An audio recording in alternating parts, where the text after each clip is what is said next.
Hi, is Mr. Andrew Whitson, Mr. Ando. Seo Rita agus tEachtrán, scríofa ag mar zeph agus maisithe agamsa. Tammy sasta go mé an scéal seo ar fáil do le dóint an a lower. Hi, my name is Andrew Whitson, Mr. Ando, and I am an author and an illustrator.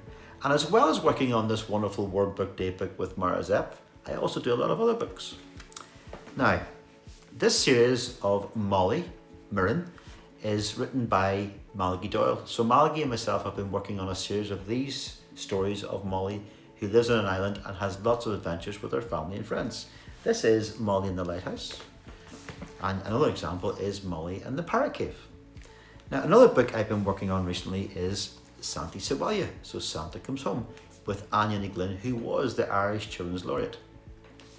This book was released last Christmas, and it's a very, very different style, as you can see. And what I tend to do is work on different styles depending on which story I am illustrating.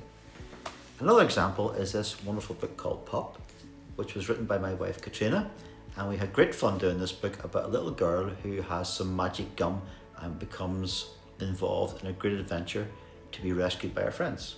So that's some examples of the books I'll be working on, and I hope you enjoy.